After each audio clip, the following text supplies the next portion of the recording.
तो आज क्या स्टार्ट करते हैं? एसक्यूएल। क्या होता है एसक्यूएल? Query language. वो तो सबका ही पता है, क्यों यूज करते हैं?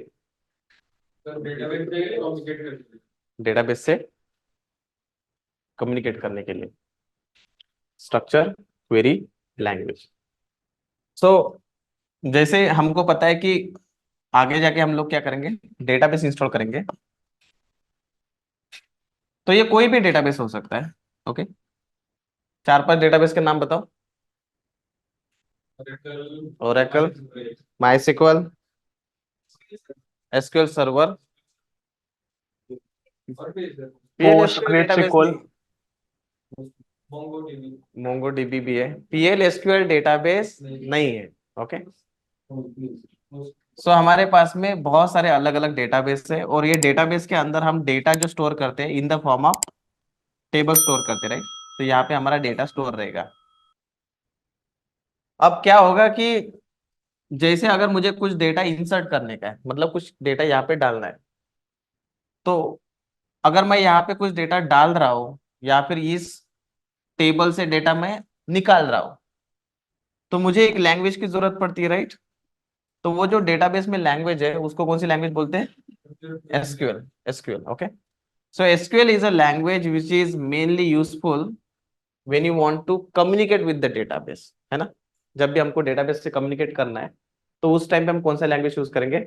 एसक्यूएल। हम भी लोग एक दूसरे से बात करें तो कोई ना कोई लैंग्वेज तो यूज कर ही रहे, राइट। कौन सा लैंग्वेज यूज कर रहे हैं?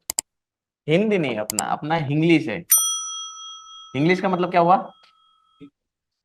क्या हुआ? हिंदी प्लस इंग्लिश, ठीक है। सो हम लोगों को क्या करना है? एसक्यूएल को पढ़ना है।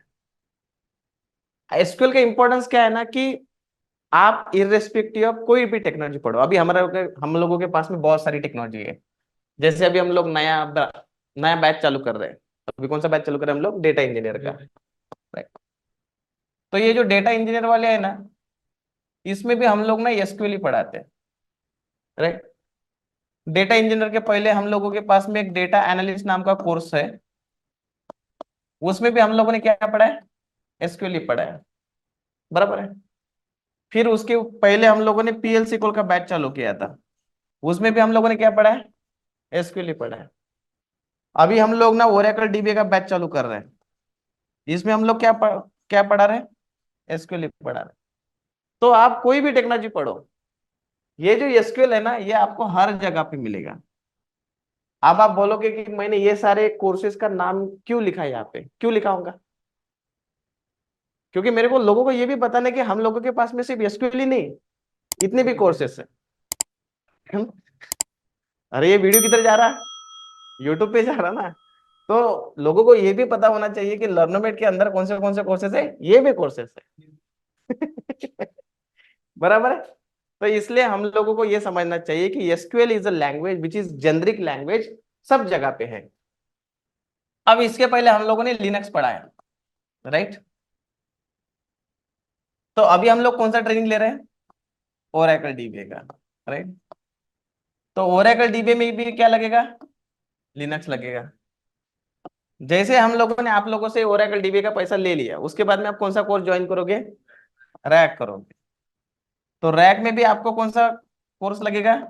लिनक्स ही लगेगा।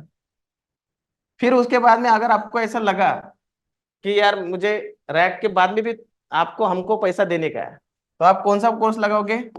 गोल्डन गेट लगाओगे। तो गोल्डन गेट में भी आपको कौन सा टेक्नोलॉजी यूज करना है? लिनक्स ही करना है। फिर उसके बाद में आपको लगा कि और पैसा देने का हमको, तो उसमें भी आप लोगों को कौन सा है? एक ओरेकल क्लाउड आता है, राइट। उसमें भी कौन सा टेक्नोलॉजी है? लिनक्स है। फिर आपकी जिंदगी जब एकदम झंड हो जाएंगे, आप लोग को लगेगा कि मैं पक चुका हूं ये ओरेकल डीबीएस से, फिर आप क्या बोलोगे? मुझे अपना करियर ओरेकल डीबीएस से डेवऑप्स में स्विच करना है। डेवऑप्स में, तो डेवऑप्स में भी आपको कौन सा टेक्नोलॉजी लगेगा? लिनक्स लगेगा। तो मतलब आप घूम फिर के किधर भी जाओ, आपको कौन सा टेक्नोलॉजी पता होना चाहिए? लिनक्स पता होना चाहिए। लर्नमेट के अंदर अगर लर्नमेट के रहोगे तो आपको लिनक्स प्लस एसक्यूएल पढ़ाया जाएगा, ओके। क्योंकि this is a base of IT industry. आप आईटी में कोई भी प्रोजेक्ट के अंदर जाओ, कोई भी टेक्नोलॉजी के अंदर जाओ, कोई भी टेक्नोलॉजी पढ़ो, आप लोगों को क्या पता होना चाहिए? Linux and SQL.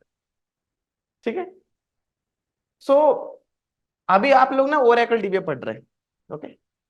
फिर ओरेकल डीबी के बाद में कुछ कुछ लोग क्या बोलेंगे कि अब मुझे ना दो डेटाबेस को जानना है। बहुत बार क्या होता है ना, जैसे अगर मैं एक कंपनी के अंदर काम कर रहा हूं, तो ऐसा मत समझना कि कंपनी के अंदर सिर्फ ओरेकल ही यूज करते, दूसरा भी डेटाबेस यूज करते। तो अगर मेरे पास में ओरेकल की जगह पे पोस्टग्रिस सिक्वल यूज कर रहे हैं, पोस्टग्रिस, तो आप कौन सा डीबी बनोगे? पोस्टग्रिस सिक्वल डीबी। पहले आप लोग ओरेकल में काम करते थे, ओरेकल डीबी पे, और फिर मैनेजर ने बोला कि चलो तेरा पैकेज ज्यादा है, तो ओरेकल में तो काम कर ही रहा है, उसके साथ में आप पोस्टग्रिस सिक्वल के भी आप काम करना शुरू कर दो। तो आप कौन सा डीबी बन जाओगे? पोस्टग्रिस सिक्वल डीबी।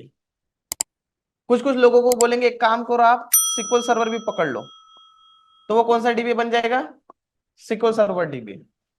तो कोई भी डीबी बनेगा, ओरेकल बनाओ, पोस्टग्रेसक्यूएल बनाओ, सिक्वल सर्वर बनाओ, या फिर आगे जाके कुछ कुछ लोग मगर माई सिक्वल डीबी भी बन गए ना, इन कोई भी डीबी अगर आप बनोगे तो उसके लिए एक लैंग्वेज की जरूरत पड़ती है। वो लैंग्वेज का नाम क्या है? एसक्यूएल।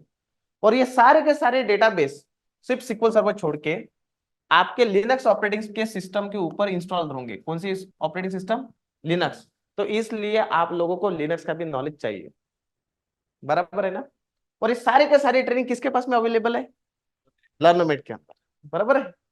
अब हम लोगों को क्या करना है? तो मेरे पास में ऑप्शन है कि मैं ओरेकल भी यूज कर सकता हूँ, माइस्क्ल भी यूज कर सकता हूँ, कुछ भी यूज सकता है। लेकिन since we are the part of Oracle DB team, हम लोग कौन सा डेटाबेस इंस्टॉल करेंगे? ओरेकल। तो एक बेसिक आर्किटेक्चर जो होता है ना डेटाबेस का, बेसिक आर्किटेक्चर मैं बता रहा हूँ। तो सबसे पहले क्या रहेगा? एक मेरा सर्वर रहेगा। ओके। ये डब्बा मतलब क्या है? सर्वर। तो ये जो मेरा डब्बा है, ये मेरा एक तो लिनक्स भी हो सकता है, या फिर विंडोज भी हो सकता है। तो लिनक्स ऑपरेटिंग सिस्टम या फिर विंडोज ऑपरेटिंग सिस्टम। अब ये सर्वर रहेगा, और ये सर्वर के अंदर क्या रहेगा? ये गोल क्या है? डेटाबेस। तो हमको क्या करना है? अभी लिनक्स ऑपरेटिंग सिस्टम तो मैं बाद में बताऊंगा। अभी हम लोग क्या करें, जो मेरे पास में विंडोज 11 मशीन है, या फिर जिन लोगों के पास में विंडोज 10 है, उसके अंदर हम लोग कौन सा इंस्टॉल करने वाले? डेटाबेस। और वो डेटाबेस कौन सा? Oracle database. ओरेकल डेटाबेस में एक 21C, सी मतलब क्लाउड, तो ये वाला वर्जन हम लोग इंस्टॉल करने वाले हैं। सो बेसिकली मेरा आर्किटेक्चर कैसे रहेगा? सबसे पहले मेरे पास में विंडोज 11 मशीन रहेगा। विंडोज 11 को इंस्टॉल करना है क्या? क्योंकि ये हमारे पास में पहले से ही है। उसके अंदर हम लोग क्या इंस्टॉल करने वाले? Oracle database. कौन सा वर्जन? 21C। तो ये 21C को डाउनलोड कैसे करना हम लोगों ने कल ही देख लिया था, सब लोगों के पास में सेटअप है, राइट? तो आज हम क्या करेंगे? सबसे पहले इंस्टॉलेशन, क्या करेंगे? इंस्टॉलेशन ऑफ ओरेकल 21C, ये करेंगे। तो जैसे ही मेरे पास में डेटाबेस आएगा, उसके बाद में हम लोग क्या सीखेंगे? एसक्यूएल। और इस एसक्यूएल का यूज करके हम लोग ये डेटाबेस के अंदर टेबल बनाएंगे, टेबल के अंदर डेटा डालेंगे, ये सारा सब कुछ हम लोग करेंगे। ओके। अब ना ये जो डाउनलोडिंग एंड इंस्टॉल वाला पार्ट है ना, मैं आपको थोड़ी देर में बताता हूँ। सबसे पहले हम लोग क्या करेंगे? कुछ ऑपरेशंस हम लोगों को सीखना है। सो बेसिकली क्या होता है कि ये मेरा डेटाबेस रहेगा, एंड ये डेटाबेस के अंदर जो डेटा मेरा स्टोर रहेगा वो in the form of table में रहेगा। टेबल सबको पता है? टेबल क्या होता है? टेबल इज, हाँ, क्या होता है table? Table is a combination of rose and column, correct? तो लेट्स कंसिडर मुझे ईएमपी नाम का एक टेबल बनाना है। कौन से नाम का? ईएमपी नाम का। अब एम्प्लॉय की मुझे इंफॉर्मेशन चाहिए, तो एम्प्लॉय की हम कौन कौन सी इंफॉर्मेशन हमारे पास में रखते हैं? ईएमपी आईडी, फिर क्या रहेगा? नेम रहेगा, नेम। सैलरी रहेगा। डेट ऑफ बर्थ का अपने को क्या करना है? अपने को शादी थोड़ी करना है। हो गया, एएमपीआईडी, नेम, सैलरी। अब समझ लो पहला एम्प्लॉय आया, पहला एम्प्लॉय आया, और पहला एम्प्लॉय का मैं यहाँ पे रिकॉर्ड लिखने वाला हूं। एम्प्लॉय आईडी समझो 1, नेम क्या रहेगा, लेट्स कंसीडर चेतन, सैलरी उसका है समझ लो 10,000। दूसरा वाला आया, उसका नाम क्या है, सागर, उसका सैलरी कितना है, 20,000।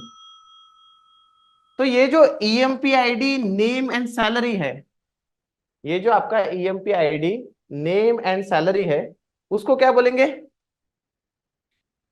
ये टेबल है क्या, ये कंप्लीट मेरा टेबल है। वो टेबल के अंदर जो EMP ID name and salary है, ये है मेरे कॉलम, क्या है, कॉलम। और ये जो 1 और 2 है कंप्लीट, इसको क्या बोलेंगे, रोज। तो ये है मेरा रो नंबर 1, ये है मेरा रो नंबर 2, बराबर है। तो टेबल बनाते कैसे फिर, अभी समझ लो मैंने आपको बोला कि भाई टेबल बनाना है। तो जब मुझे टेबल बनाना है तो क्या क्या चीजें लगेंगी मुझे, कॉलम लगेंगे, और क्या लगेगा, रो तो बाद में इंसर्ट करेंगे, सिर्फ टेबल बनाते टाइम पे क्या लगेगा, सबसे पहले बोलेंगे क्रिएट टेबल, टेबल का नाम क्या है, ईएमपी, बराबर है, क्रिएट टेबल ईएमपी। और इस ईएमपी टेबल के अंदर क्या रहेंगे, कितने कॉलम रहेंगे, 3 कॉलम्स रहेंगे। तो मैं यहां पे लिखूंगा पहला वाला कॉलम क्या है, ईएमपी आईडी, उसके बाद में क्या लिखेंगे, नंबर 10। ये नंबर 10 क्या है, क्या है नंबर 10, नंबर क्या है, हाँ, नंबर उसका टाइप है। तो ये जो नंबर है इसको बोला जाता है, ये जो नंबर है ना इसको बोला जाता है डेटा टाइप। कि भाई मेरा जो एम्प्लॉय आईडी है उसके अंदर जो डेटा जाने वाला है वो कौन से टाइप का रहेगा। जैसे ईएमपी आईडी में आपको देख रहे हो 1 है 2 है, इसके बाद में सी डाल सकते हो क्या आप, नहीं, क्योंकि C is not the type of number. और ये 10 क्या है, साइज, कि जैसे मेरे पास में एक एम्प्लॉय रहेगा, 100 रहेगा, 100 में कितने डिजिट आ गए, 3, 1,000 रहेंगे, 4 हो गए, 10,000 रहेंगे। उसके बाद में मेरे को पता है 10 डिजिट तक वो जाएगा ही नहीं, तो मैंने यहाँ पे मैक्सिमम साइज दे दिया। क्लियर है। दूसरा डेटा टाइप क्या है, क्या है दूसरा डेटा टाइप, नेम। अब नेम का डेटा टाइप नंबर रह सकता है क्या, कम से कम इंडिया में रह सकता है क्या, तो यहाँ पे हम लोग कैरेक्टर यूज करेंगे। कैरेक्टर का मतलब क्या होता है, कैरेक्टर कि भाई जहां पे A to Z जो रहेगा वो सारे क्या है, कैरेक्टर्स। और तीसरा क्या है, सैलरी, सैलरी का क्या रहेगा, नंबर ही रहेगा। किसकी सैलरी कितनी डिजिट रहेंगी, मैक्सिमम 10 डिजिट रहेगी। और जब भी आप एसक्यूएल स्टेटमेंट को क्लोज करते हो तो कैसा करना, कोलन, ऐसा। तो पहला वाला डेटा टाइप कॉमा, दूसरा वाला data type comma comma use किया हर जगह पे, याद है। एंड जो ओपनिंग ब्रेस था ना यहाँ पे इसको क्लोज कर दिया। ओके, तो यहाँ पे कितने रहेंगे बाद में, 2 रहेगा हमेशा। इसमें कोई कंफ्यूजन, आप लोगों को समझ में आया कि टेबल कैसे बनाना, क्लियर है या नहीं है। ओके, थोड़ा सा प्रमोशन कर देता हूँ। तो इसके आगे का अगर आप लोगों को सीखने का है तो आपको क्या करना पड़ेगा, इस चैनल को लाइक करना पड़ेगा, सब्सक्राइब करना पड़ेगा और शेयर करना पड़ेगा। बाकी अगर आप इंटरेस्टेड हो नेक्स्ट वीडियो के लिए तो कमेंट सेक्शन में इंटरेस्टेड लिख दो और हम नया वाला वीडियो डाल देंगे। ओके, बाकी हमारे यूट्यूब चैनल पे फ्री पे बहुत कुछ अवेलेबल होता है। Bye bye.